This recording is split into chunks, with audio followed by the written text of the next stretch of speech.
Okay, welcome back. So we're talking about vectors now. We started talking about them, and now we're on to reversing the contents of either a vector or an array. It works the same way as long as you know the size, of course. Everything that we brainstormed was the correct way of doing things. So let's put that into words and then code it up. Okay? So let's give ourselves a very long array to have an example for, so that it all is making sense. So let's say that our vector v, or our array called v, is of size, let's say 7. So it goes from 1 to 2, 3, 4, 5, 6, 7. If we want to put those elements in it, we could of course put others. And we'd like to reverse this into 7, 6, 5, 4, 3, 2, 1, yeah? So we're going to swap a bunch of elements. For example, the first and the last. We'll swap that one, and then these two will get swapped, because that'll make it 7, 1, 6, 2. This is the right order. And then we want to swap these two. Dun dun dun. So that's now 5 and 3, and then we want to stop our swapping right here. We don't want to swap 4 with itself. That would be silly. Okay, so that's where we stop. And so here's how you can do it. If let me undo all of this again so we do it one more time together. Hey, the undo goes back this far. Almost. Nice. So here's how we can do this as an algorithm. Let us use an I iteration variable as normal. And let's set that to 0 because we want to work on the 0th index of the array first and swap it with the last. Okay? So I'll start our I at 0. That is key, and I should probably make this smaller. It can be I, small, starting at 0. Okay? And then we're going to iterate size over 2 times. Okay? In this case, because this is a size 7 array, that's going to be 3. And we're going to do the following each time. Okay? So I is going to be less than 3. Yes? So let's do this. Iterate size over 2 times, doing the following. We're going to swap the indices I and size minus I minus 1. Are you ready? So at the beginning, I is 0, and we're going to swap I with size, which is 7, minus I, which is 0, 7, 0, and 1 with index 6. Yes? And this just so happens to be index 6 at the very end. So we'll swap those. And we know how to swap, so let's pretend that we did it. And then we'll advance I. I becomes 1. Okay, that's the hope. And then we'll do it again. We'll say, okay, swap I with size minus I minus 1. That is swap index 1 with 7 minus 1 minus 1, which is 5. Hey, that's the right one. That's the pattern. We figured out that pattern. So we'll swap these two. And of course you can use your temp variable. Make it like 2 or something. Whatever you want it to be. And that'll just keep getting used and reused and things. So that'll swap the 2 and the 6. And then we'll advance our I to be 2. And remember, this is the 3rd time. We're only doing it size over 2 equals 3 times. And then we'll swap indices 2 and size minus 2 minus 1, which is 4. Okay? And that, my friends, is the correct swapping algorithm. Because then we stop here because we don't do any more. And this is always going to work, no matter the size.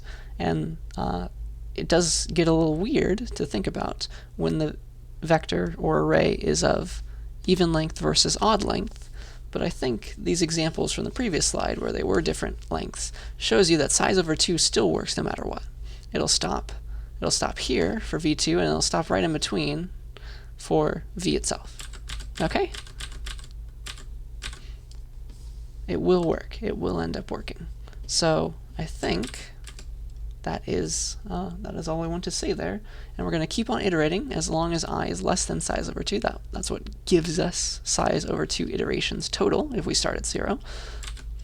And remember that this is integer division. That is very, very useful when we have an odd length array, because then we stop a bit sooner. We make sure not to like swap 3 with itself, or worse.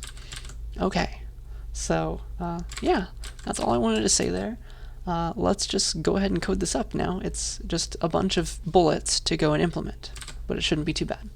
Okay, let's call our file reverse.cpp. So we need a few things.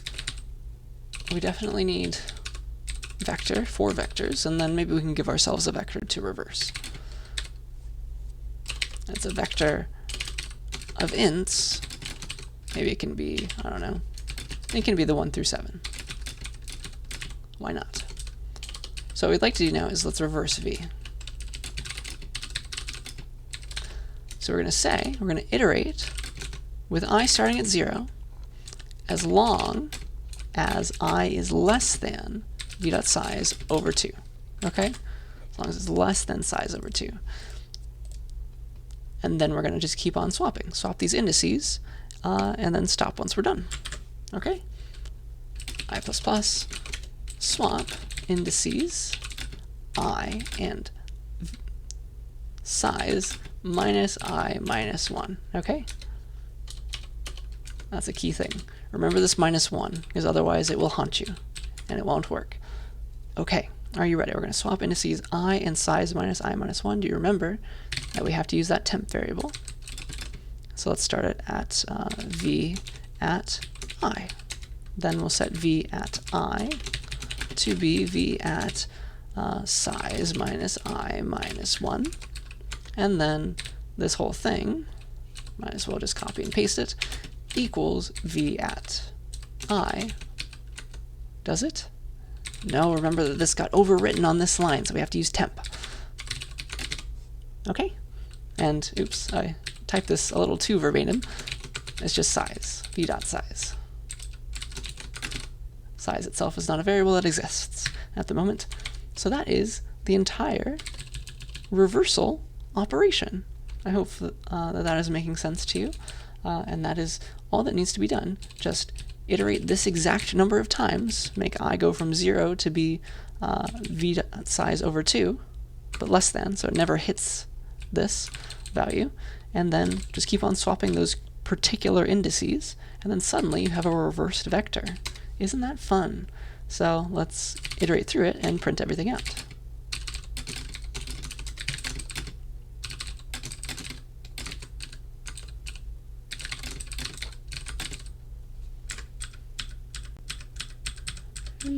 There we go.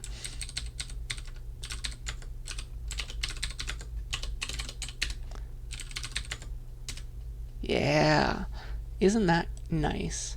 And just to prove to you that this doesn't matter the size of the array, we can make it 8. Make it even. Makes no difference. We picked the right stuff. Okay? So hopefully that was fun.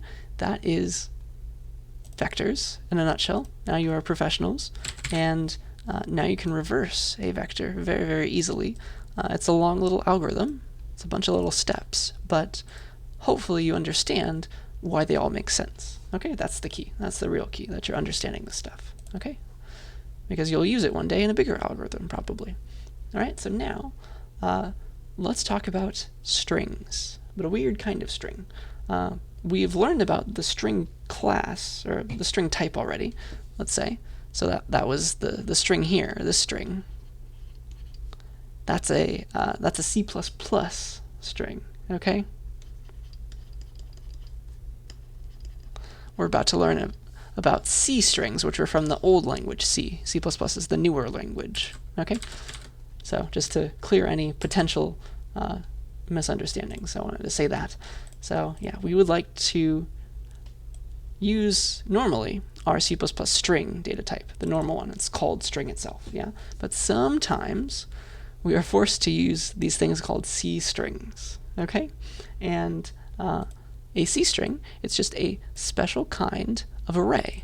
And this array in particular holds a special type. It's not ints anymore, but it's characters. Okay, it's char. It's a char array. And so the type of a C string is always char, bracket, bracket, I guess, for an array. You will also see this is equivalent to, and we'll notice why later in the class, char, bracket, bracket, char array is equivalent to, maybe I should put these equal signs like this, char star. Okay? You will see these used interchangeably. They mean the same thing. They both mean array of characters. Okay? That's all. It's just a weird piece of syntax. I promise it'll make sense later. So that is how you say the type of a C string. But it's not just any char array. So not every particular array of characters is a C string. It has to be a special kind of char array. So this one right here, char stir, bracket, bracket, it's an array of characters, sure, and it holds HELLO, so you might think it's a string. It represents hello, right?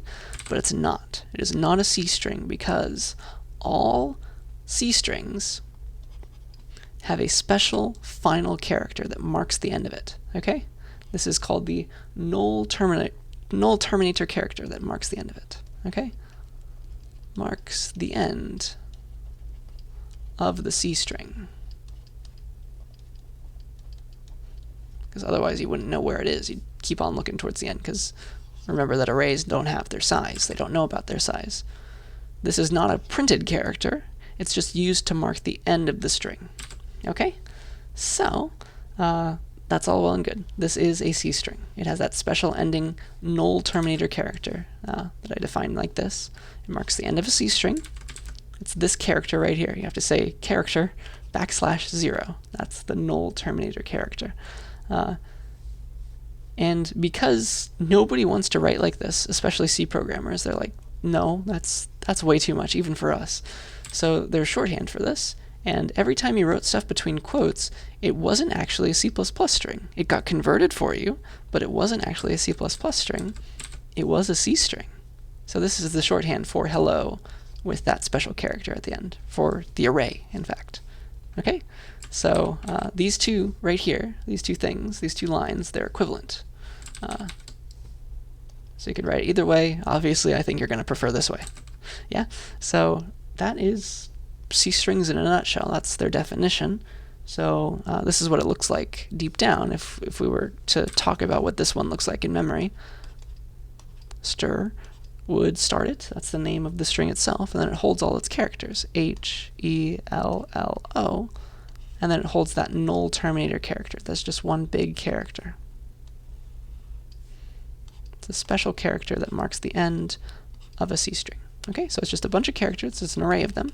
And then finally comes at the very end that null terminator character, the 0, \0.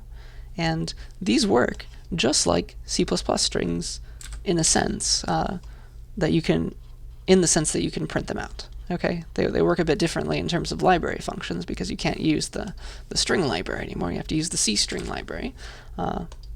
But you can print them out to cout. That's not a problem. So you can say cout stir and it'll be happy. Okay? So let me prove that to you. cstrings.cpp, or maybe without the dash. So, are you ready? I can say char str bracket bracket equals hello. That's equivalent to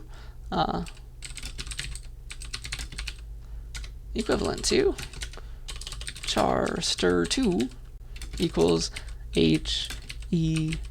HELLO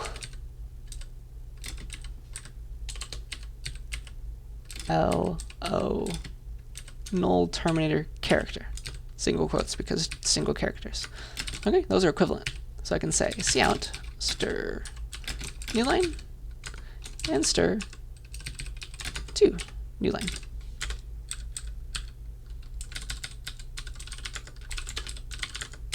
Oops. There we go. And they print them out just normally because they are strings. They're just old-fashioned kinds of strings. Okay? That's C strings themselves. And what, you might ask, can you do with a C string? Well, you can do all the stuff that C++ strings could do, but the syntax is just really weird because it comes from the C language. So there's a C string library that we can look up. Go back to here. It's in the C library reference. It's C string down here. And here's all the stuff that you can do to C strings. Okay? Many weird things. Now, oops, let's go back to the slides. Let me show you some of them. Okay? Actually, some of them also exist in C standard library. So they're both from the C language, though. Okay, so this is my little example. A2I converts a C string to an integer. So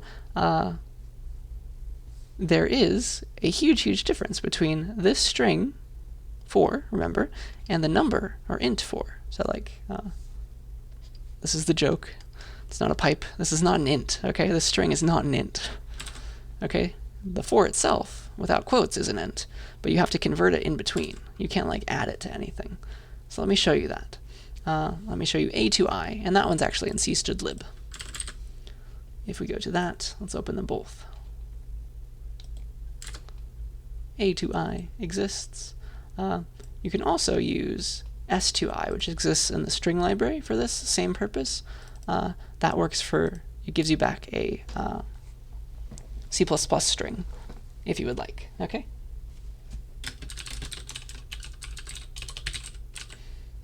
For C++ strings, I should say. But A2I is for converting a C string to an int. S2I works because it can convert a C string to a C++ string, and then it'll also convert it to an int. So you can use either one of these. I guess I shouldn't say for C++ strings in that case, but it does convert them to a C++ string. But I should have kept my mouth shut, sorry. Okay, so A2I, let me show it to you. So here is my string 3 equals 42. So notice that I can't do something like this. I can't say stir 3 plus 7 and expect that to do anything normal. Watch.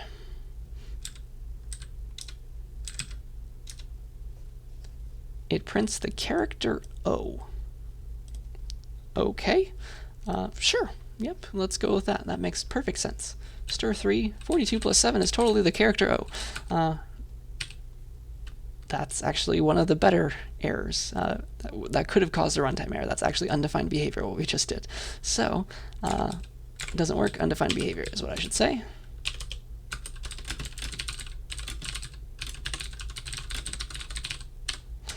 The way you do it is, let's convert stir 3 to an int first.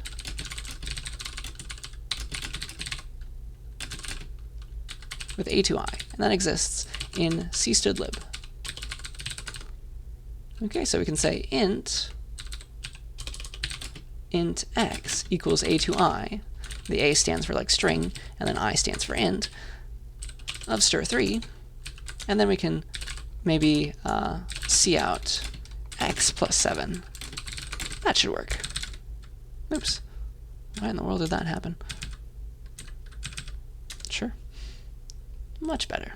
Okay, so A2I takes a string and gives you back an int.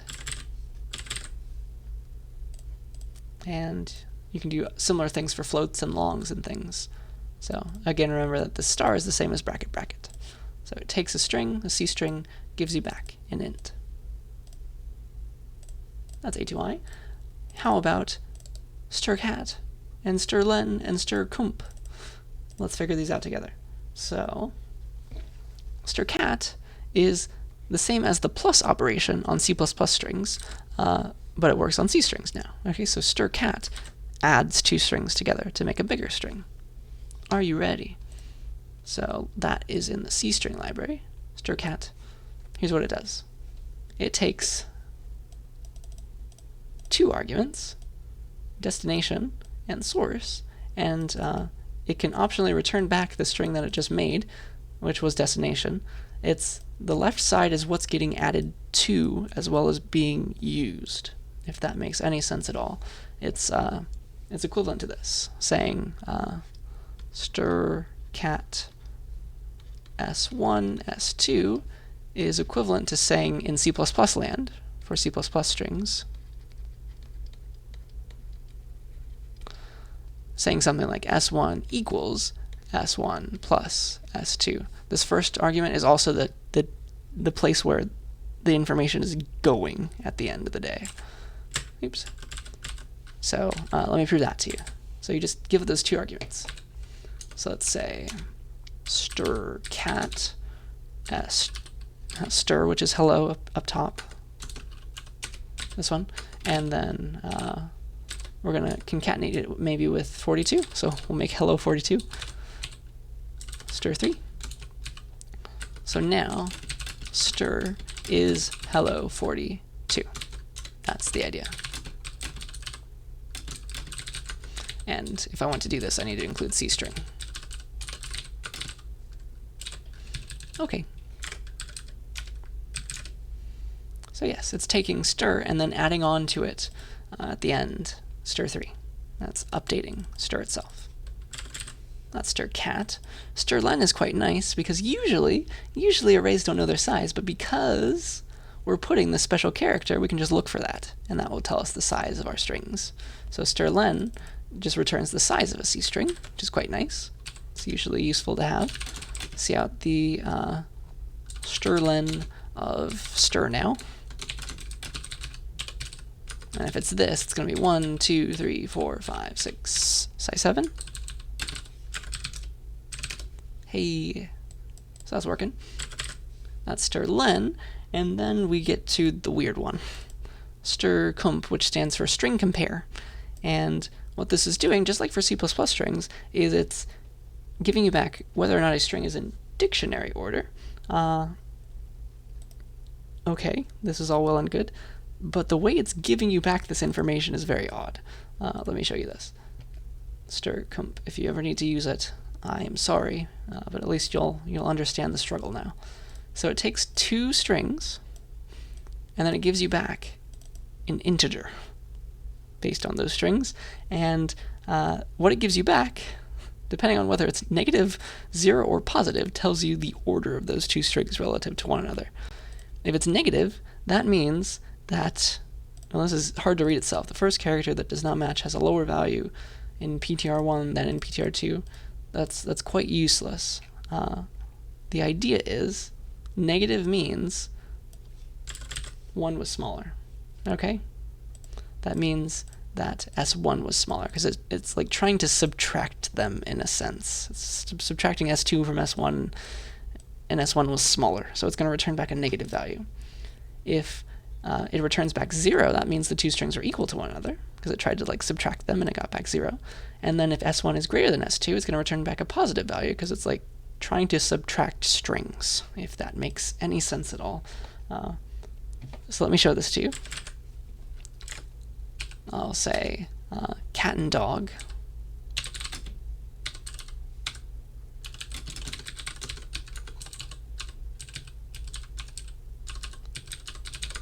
And let's compare those.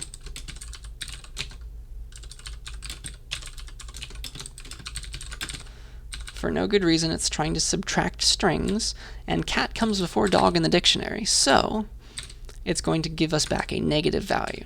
Okay? That is the idea. -1, believe it or not.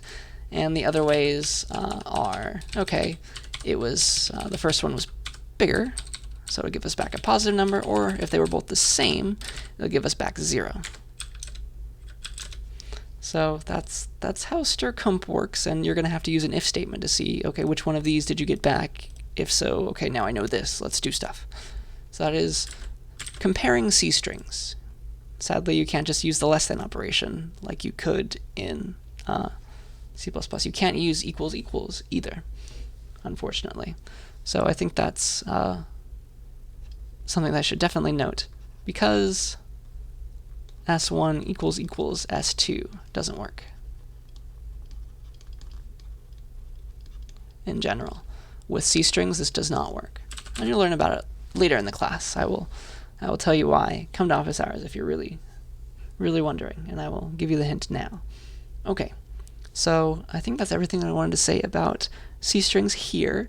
A huge difference is this one right here, the difference between a string of a number and the number itself. Remember that the string of the number, at least in C string land, it's like the character 4, the character 2, the character null. It's 3 things, whereas the integer, it's not equal to some integer that, okay, it's just all in one fell swoop 42. You see how these are really not the same in memory. They're completely different. So I want to drive that into your brain, okay? If you want integers, you have to convert from a string. Okay, so that is C strings, and now we are ready for something fun. Something that's going to be very useful in our programs from now on. It's this thing called command line arguments. So you have noticed, and you've watched me, and you've done it yourself, you've run all your programs with the dot and the slash and then the name of the program, right? But remember when you use like G++, you give it stuff. You say G++ standard equals C++17, name of the file, -o, the name that I want it to be output to, optionally. I would like that. Why can't we have that? Why can't we do that? And the answer is we can, okay? We can use these things called command line arguments so that we get, like, we can be able to do ./prog 42 and then hi or something. We can do that. We can totally do that. We can run our programs like this on the terminal and give them things after the name of the program, just like for C++ or G++, we were doing things like this. We're given things after the name of the program. ... So now we get to do it, okay? So the reason it's called arguments is because we're kind of pretending like our program is itself a function, okay?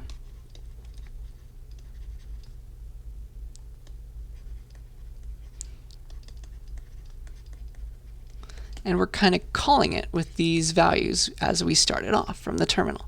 That is the hope. You're calling it with command line args. All right, so are you ready? And the way we get this is so that our program sees these things, okay? The way we get this is by looking at what's given to us on the terminal. And our program actually can see everything, okay? It can see everything that's given to it on the terminal. But how, you might ask? And we have been just throwing away that information, but there is a way to bring it to ourselves. So normally, we've been saying int main like this. Int main, brace, and then our stuff. We can actually have a different kind of main function. So we've been doing it this one way. There's a second way. It's this. The cooler way, with more information. We can do this. We can say int main,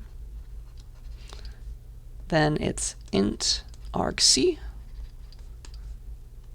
char star argv bracket, and the star can be any side of these two things. It can be in the middle. I normally put it close to the type. So this is another weird incantation that when you're starting out you will have to memorize, unfortunately. These are just variable names. You can call them whatever you want, but they're normally called these, but the types are very important.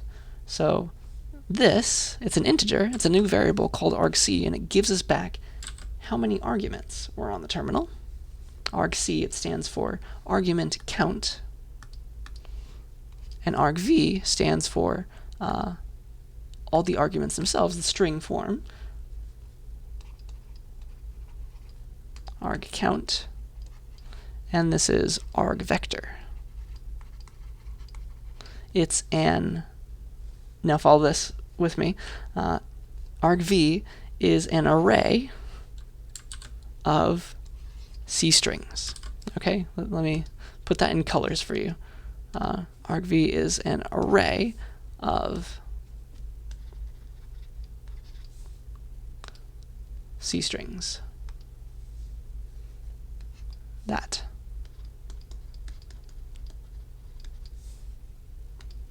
Back to the normal color. So hopefully this will all make sense when you read this again.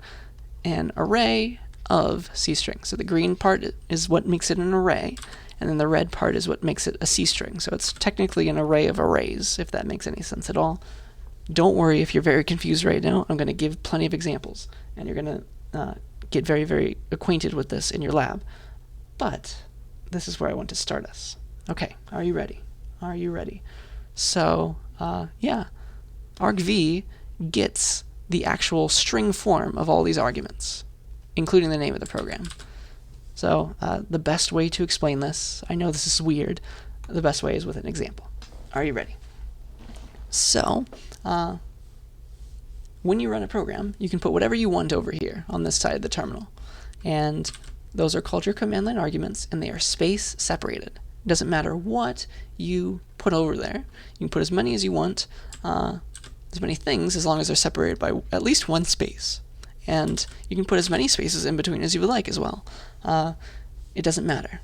So I could say like /program 1 2, 1 2 hi, and then like 50 spaces, and then mom, and it would just get the hi and the mom. Okay?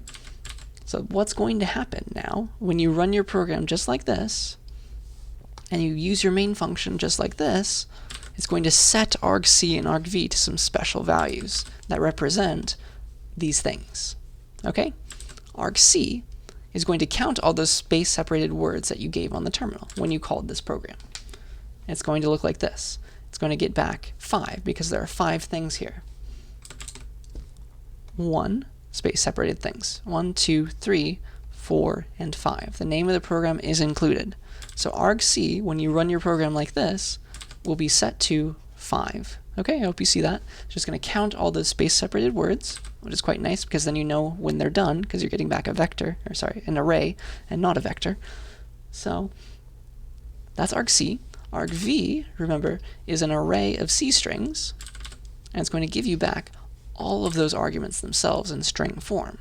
So now argv, when you call your program like this from the terminal, it's going to be set to the string ./prog 1, the string 1, the string 2, the string hi, and the string mom. Okay, hopefully you see that.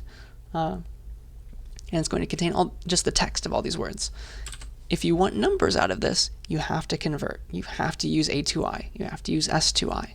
You have to convert them if you want to do arithmetic.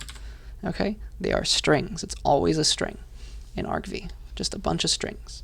Okay, so that means argv is indexable from 0, 1, 2, 3 to 4, which is argc minus 1. Okay, so argc is like the size of argv. It is exactly that. So I guess let me show you an example of iterating through all your command line arguments, and maybe we'll just print them out like this. We'll make this exact program, and that'll be that. Okay, so for once, we're making the new kind of main function. Let's do this. Command line args.cpp. Here we go. What we're going to do is immediately we're getting a new kind of main function. It is int argc and then char star argv bracket bracket. Okay? I know it's weird. This means argv is an array, and it's an array of C strings, and argc is just an int. Okay? So argc is the number of command line arguments, including the name of the program. And then argv is the array, even though the v is supposed to stand for vector, it stands for argument vector, is the array of those commands, of those arguments. And it's in string form. So even if there's a bunch of numbers, they're just represented as strings until you convert them. So let's print out argc every time we run this program.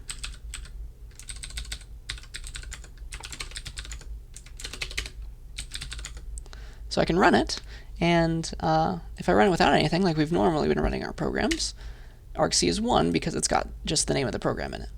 argv does. then if I give it more things like 42, 43, hello, now I get 4. So there's 4 space-separated things that I just gave to my terminal when I ran this program, including the name of the program itself. Okay, I can put as many spaces over here as I want. I can even put tabs if I really wanted to. It doesn't care. There's still 4 things that are separated by spaces. Yeah, that's command line arguments in a nutshell.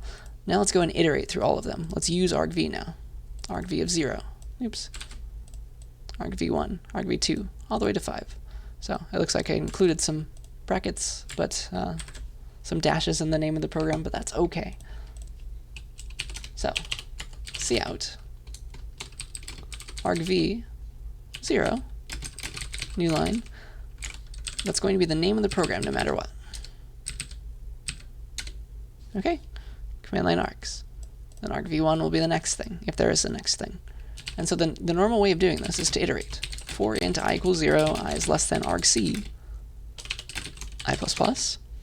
Then we'll output, okay, not argv of 0 anymore, but argv of I, and we'll say what it was. So like argv of I is equal to whatever it is. Okay, you see that? So now it'll print them all out to us. Whee. So here I am running it with command line args, 42, 43, hello, as many spaces as you want. The first thing in argv is command line args, then it's 42, then it's 43, then it's hello. Okay? I can put more things after it. They're just all space-separated things. Okay? And argc tells us how many things that exist in argv. And argv is just an array of C strings. Okay? We're forced to use C strings, so that's why I taught them to you. Okay, so that's my example. That's my example of iterating through all the command line arguments. And now finally, to wrap up this lecture, let me show you how to use the command line arguments to do something other than just printing out what they were. Let's actually use those values. All right? Let's use the command line arguments to draw a square. So we shall say something like, oh, and let's also make sure, let's ensure that the user gave us the right number of args. Okay? And it looks like I just ruined everything over here, so let's try and fix that.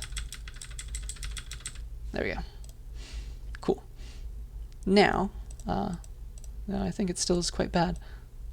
Maybe that's better. There we go. All right.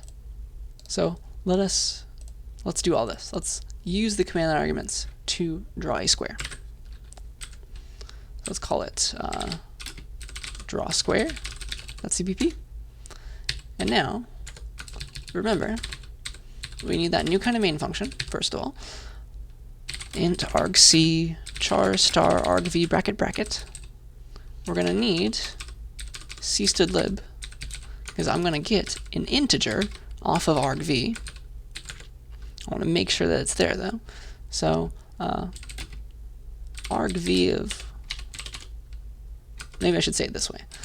The program will be run like /draw square and then the size of the square that you want. Like maybe it's 4. Okay? So that means an argv1 is going to be the size that we want to draw the square.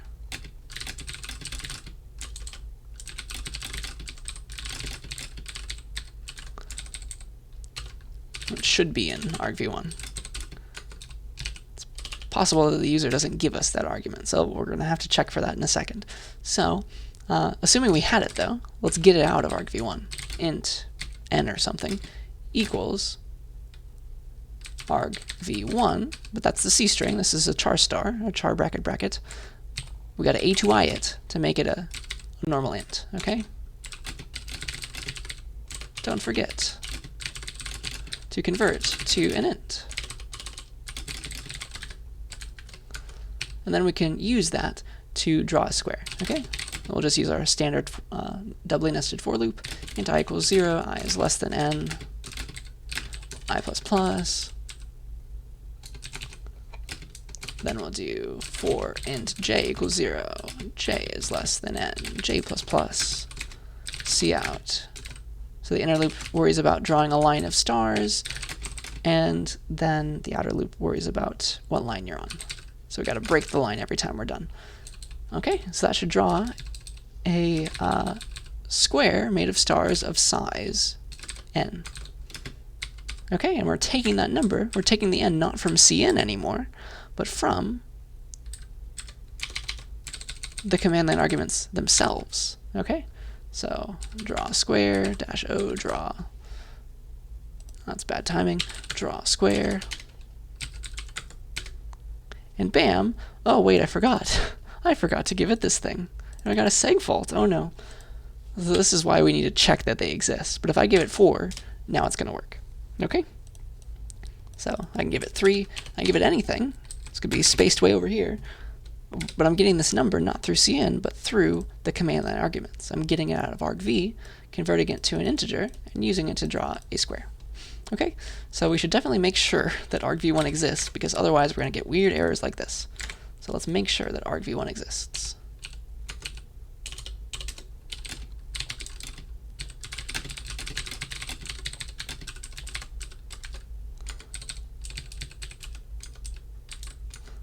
Okay, and the way we can do that is, well, let's make sure that argc is equal to 2.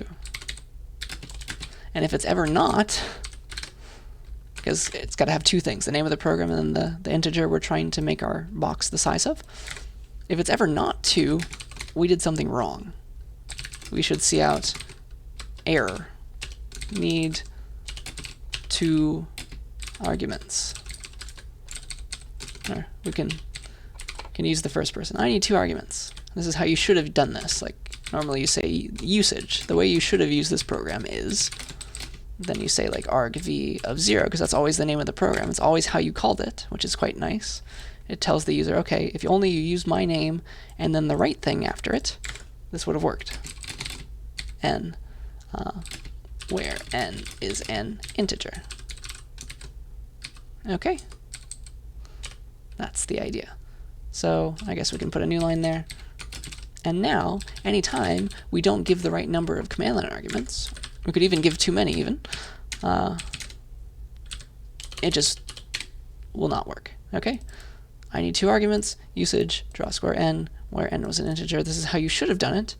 Oh, but wait, it's still ruining itself. It's still trying all this stuff. Oh no. Oh no. It'll even work if I give too many.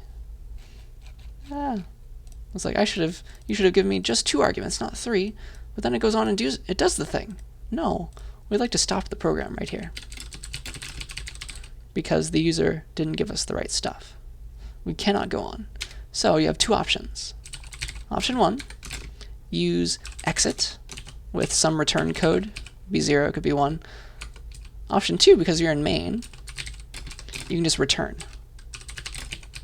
Something like that. So that totally works. This will stop the program. It'll return from the program. So now when I give too many arguments, it stops. It doesn't try to draw a square of size 42 if I gave a 43 afterward. And also, if I give none, it'll be like, oh yes, you should have given me that n, where n is an integer. This is how you should have used this program. Okay? Taking advantage that we had in argv0 the exact name of the program. Doesn't matter what it was. It'll always be this first thing because we were able to get it. So that is using command line arguments to do something useful. Okay? We did our draw square with like 5, and then this was index 0, this was index 1 in our argv. Okay? So argc should be 2.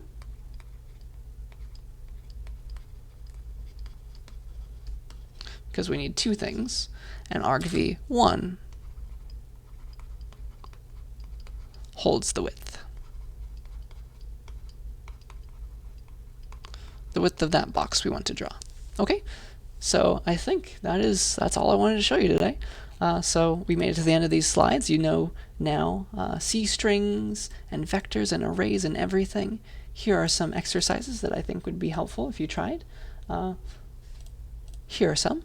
So write how to do this. All these things that I'm listing here for both arrays and for vectors, because sometimes it's slightly different. Okay? So how to access elements, how to initialize vectors or arrays, how to create a new one of size 10, holding 42 in any position. It's actually a very interesting thing to do this with a vector. I encourage you to look up how you might do that. It's right here if you're curious. If I go to containers, vector, constructor, I can use, let's see here, this one, the fill constructor. It's a very interesting one, and here are some examples here. It makes a vector of size 4 with 100 in each index. Okay, this is a vector of size 4 with 100 in each index. That's fun and useful.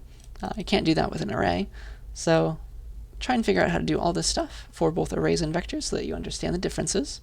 And then finally, here's another nice packaged example. Write a program that takes command line arguments, so remember how to do those, and then outputs them after doing the following things. You should capitalize every letter in every command line argument, and you should shift every digit in every command line argument. So this should be a bunch of loops, I think, would be the best way to do it, because now you can say, I don't know, if you ran your program as /prog blah and then high 42, you can make it, you know that your argv is going to be equal to oops, wrong kind of slash, prog, then blah, and then high 42. And maybe you can work on these. You can capitalize everything and then increment each digit.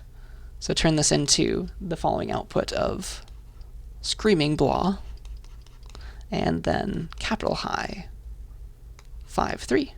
Okay, so that's interesting to do kind of arithmetic on digits like that. Those are characters still, but I think that's a good learning experience. So do yell at me if you have any questions about any of this stuff and you give it a try. But otherwise, I think you are good to go, and I will see you back in your lab. So I'll see you then.